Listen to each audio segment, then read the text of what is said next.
Congressman Javi Benitez na ex-boyfriend ni Miss Sue Ramirez na presently girlfriend ni Dominic Roque abay nagbigay ng pahayag patungkol sa kanyang dating karelasyon.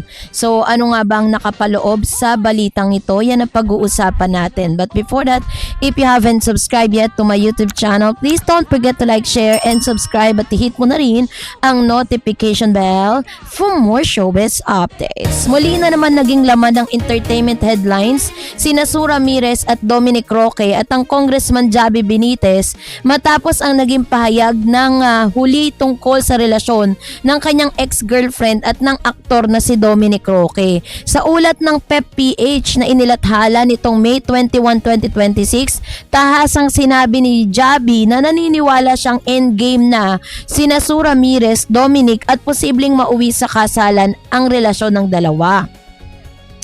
Ayon pa kay Javi Benitez, wala siyang nararamdamang galit o sama ng loob para kay Sue. Kahit matagal silang nagkaroon ng relasyon bago tuluyang maghiwalay noong 2024, sa halip sinabi pa niyang masaya siya para sa aktres at suportado niya ang kasalukuyang relasyon nito kay Dominic Roque.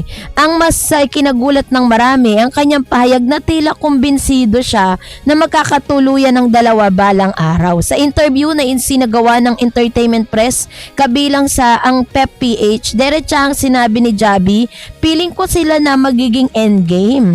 Ipinaliwanag pa niya na pareho raw kasing gusto ni Sue at Dominic na magkaroon ng pamilya at mga anak sa hinaharap, kaya nakikita niyang compatible nga ito. Maraming netizen nang na-surprise sa maturity na naging pahayag ni Javi. Sa halip na magparinig o magpakita ng bitterness, mas pinili raw ng kongresista na maging positibo tungkol sa bagong kabanata sa kanyang buhay ng dating kasintahan. So dahil dito marami ang pumuri sa kanya sa social media at nagsabing bihira na raw ang ganitong klase ng ex-boyfriend sa showbiz at politika. Matatandaan na naging usap-usapan noong 2024 ang hiwalayan ni Javi at Sue matapos ang 5 taong relasyon. Sa opisyal na pahayag noon si Javi, sinabi niyang ilang buwan na lamang silang hiwalay bago pa man ito lubusan na lumabas sa publiko. Ayon sa kanya, maayos at mutual ang naging desisyon nilang magkahiwalay. Sa kanyang naunang statement, sinabi ni Javi na nagpapasalamat siya sa lahat ng masasayang alaala nila ni Sue at wala siyang intensyong sirain o saktan ang imahe ng aktres matapos ang kanilang paghihiwalay. Marami tuloy ang nagsabi noon na tila naging maayos at mature ang kanyang breakup sa kumpara sa isang high-profile celebrity separation. Samantalang mabilis namang umugong ang pangalan ni Dominic Roque at Sue Ramirez matapos silang mamataang magkasama sa Siargao noong 2024. Isa sa mga unang nag-viral noon ay umano'y kissing video ng dalawa habang nasa isla. Bagamat hindi agad na nagsalita tungkol doon, nagsimulang lumakas ang spekulasyon na may espesyal na namamagitan sa kanila. Habang lumilipas ang mga buwan, mas dumadami pa ang sightings ng dalawa sa iba't ibang events at private gathering na kalaunan tila unti-unti na rin nilang ipinapakita sa publiko ang kanilang closeness habang sa tuluyan ng aminin ni Dominic na lumalabas sila at masaya sila sa piling ng isa't isa. Noong ABS-CBN Ball, isa sa pinakamalaking entertainment event sa bansa, ang opisyal na ring nagpakita bilang couple sina Sue at Dominic at marami ang nagsabing yan ang kanilang hard launch bilang magkasintahan dahil magkasama silang rumampa sa red carpet. Para sa maraming fans, tila bagay na bagay ang personalidad ng dalawa. Pareho silang low-key, adventurous at tila parehong mas pinipiling iwasan ng masyadong magulong intriga sa showbiz.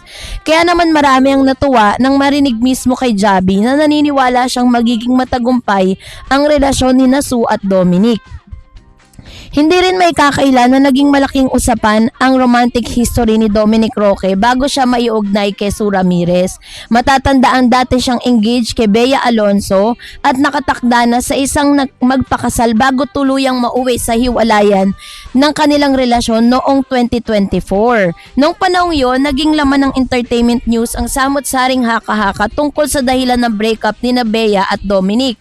May mga lumabas sa blind item sa social media, speculation at kung ano-anong intriga. No, ngunit pinili ng dalawang kampo na huwag magsalita wag masyadong magsalita tungkol dito. Ngayon, sa isang interview noon, sinabi ni Bea Alonzo na hindi naman para sa lahat ang kasal bilang endgame sa isang relasyon. Ngunit nilinaw din niyang hindi siya ang nakipaghiwalay kay Dominic na taliwas sa mga kumakalat na chismis online. Pagkatapos ang breakup nila ni Bea ay naging mas pribado si Dominic tungkol sa kanyang personal na buhay. Kaya naman malaking sorpresa sa publiko na makita siyang malapit kay Sue Ramirez. Sa kabila nito, marami rin ang nagsabing tila mas relax at mas masaya si Dominic ngayon kumpara noong mga nakaraang taon. At sa Instagram post nga ni Dominic nitong mga nakaraang buwan, kapansin-pansin ding unti-unti nang lumalabas si Sue sa kanyang social media feed.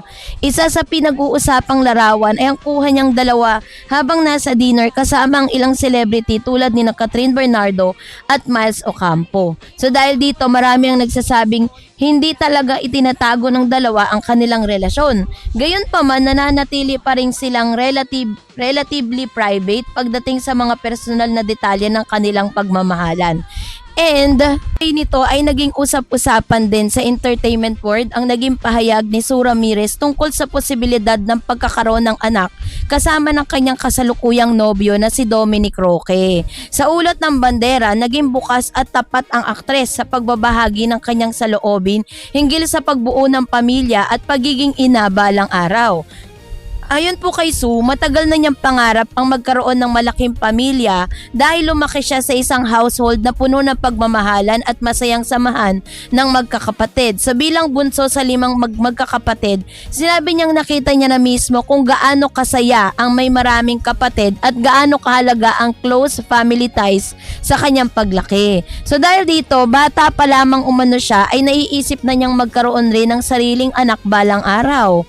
Natanong din si Sue kung tungkol sa MediaCon ng kanyang pelikulang Project Baby kung saan gumanap siya bilang isang babaeng desperado ng magkaroon ng anak kahit walang asawa dahil malapit umano ang tema ng pelikula sa ilang personal niyang realization sa buhay.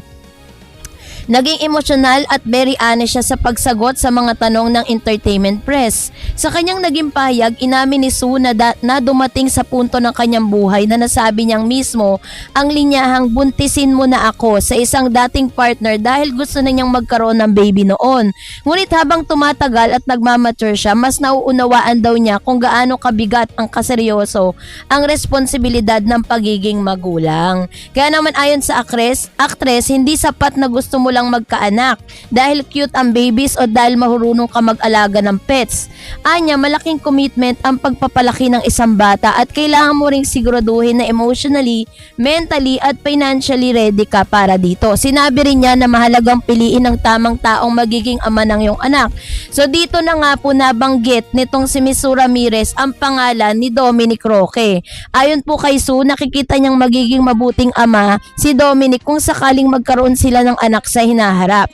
Para sa kanyang mahalagang factor ang kabutihan ng isang lalaki at ang kakayahan ng isang lalaki nitong maging responsable at loving father. Kahit pa raw minsan na hindi mag-work out ang isang relasyon, gusto niyang masiguro na mabuting tao ang magiging ama ng kanyang anak. So maraming netizen ang kinilig na sa naging pahayag ni Sue dahil sa kitang-kita raw ang sincerity at seriousness niya pagdating sa future nila ni Mr. Dominic. Sa social media, maraming fans ang nagsabing tila nga ba parang natagpuan na na nito si Miss Sue Ramirez yung kanyang tinatawag na stable stage at mature stage na ngayon ang relasyon ng dalawa. Hindi raw ito mukhang simpleng fling lamang kundi isang relasyon na may direksyon at long-term plans. Kaya naman hindi maiiwasan na maraming mga netizen ang magkumpara sa dating karelasyon nitong si Mr. Dominic Roque na si Miss Bea Alonzo. Matatandaan po na nagkaroon po sila ng call of the wedding